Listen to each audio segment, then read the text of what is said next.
Hello friends, পুপুস পাঞ্চনামায় তোমাদেরকে আবারও স্বাগত জানাই। চলে এসেছি একটা বড় ভ্লগ নিয়ে।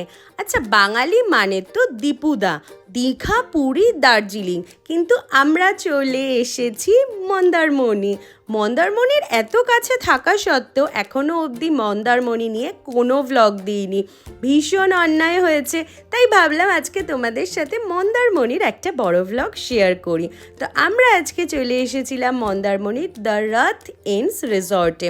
এর আগেও আমরা grand, Marino, viceroy, Victoria, dolphin এই রিসর্টগুলোতে গেছি, কিন্তু সেগুলোর কোনো ভ্লগ নেই, কারণ তখন আমি ভ্লগ করতাম না।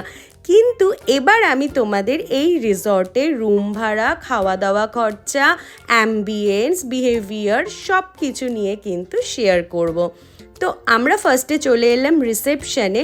জানো তো, গো আইবিবো থেকে আমরা প্ল্যাটিনাম রুম বুক করেছিলাম, কারণ ওখানে কটেজের কোনো অপশান ছিল না। কিন্তু ভাবলাম এরকম ভালো একটা রিসর্টে এসে কটেজে না থাকলে পুরোটাই বৃথা হবে। তো চলো আগে তোমাদের রুম ট্যুরটা দিয়ে নিই। এখানে প্রথমেই ছিল একটা বড় কিং সাইজ বেড, সাথে কিন্তু কোলবালিশও ছিল, ভাবা যায়। ছিল একটা সেন্টার টেবিল, একটা বড় সোফা, একটা বড় ওয়ার্ড্রব, আর কফির জন্য এখানে সমস্ত কিছু দেওয়া ছিল, মানে যেমনটা অ্যামনিটিসে লেখা ছিল আর কি। আর এখানে ছিল একটা বড় মিরর, আর ওয়ার্ড্রবে কিন্তু একটা এক্সট্রা পিলোও ছিল, আর অনেকগুলো কম্পার্টমেন্ট করা ছিল। একটা মিনি ফ্রিজ ছিল, যেখানে তোমরা সব কিছু কিন্তু ফ্রিজার করতে পারবে।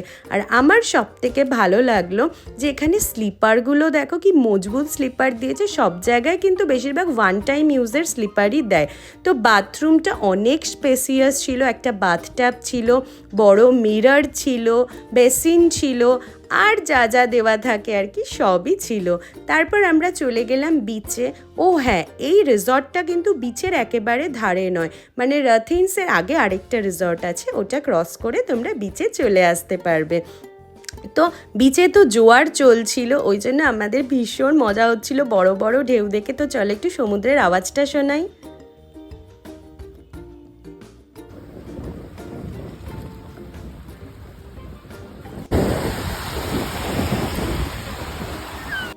ভীষণ খিদে পেয়ে গেছিলো, তাই রুমে এসে ভাবলাম আগে একটু কিছু স্টার্টার খেয়ে নিই।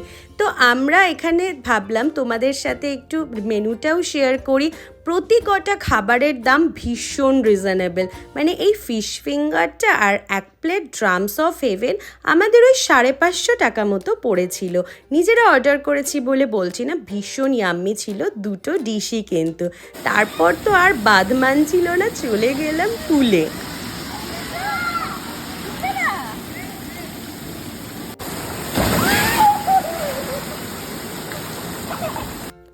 এরকম একটা সুন্দর ওয়াটার পার্ক আলা রিসর্টে কে না থাকতে চায় বলো তো। দুপুরবেলা লাঞ্চ টাঞ্চ করে একটা ভাত ঘুম দিয়ে নিলাম। উঠে দেখি রিসর্টের ভিউটা কিছুটা এরকম ছিল।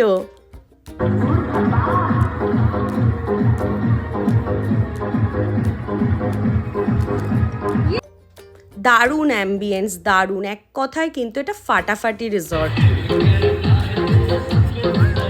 এসে নামবো, এসে নামবো।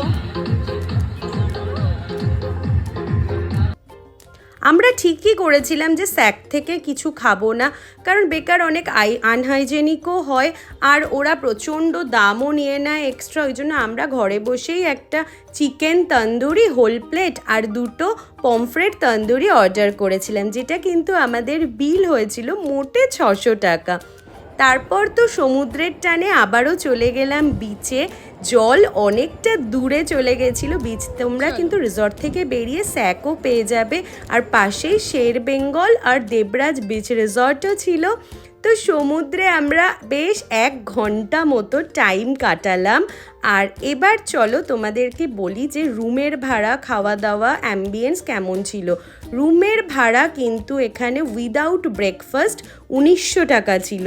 আর আমরা যেহেতু রবিবার চেক ইন করেছি আর সোমবার চেক আউট ছিল, ভাড়াটা ওই জন্য অনেকটা কম পড়েছে। আর উইথ ব্রেকফাস্টে ভাড়া পড়বে কিন্তু 2300 টাকা। আর যেহেতু একদমই নতুন রিসর্ট, ভীষণ ঝা চকচকে পরিষ্কার, স্টাফ বিহেভিয়ারও কিন্তু দারুণ, মানে তোমরা এখানে অবশ্যই আসতে পারো। পরের দিন সকালে উঠে তো দেখি আকাশের অবস্থা এরকম, মানে এক্ষুনি ঝড় উঠবে।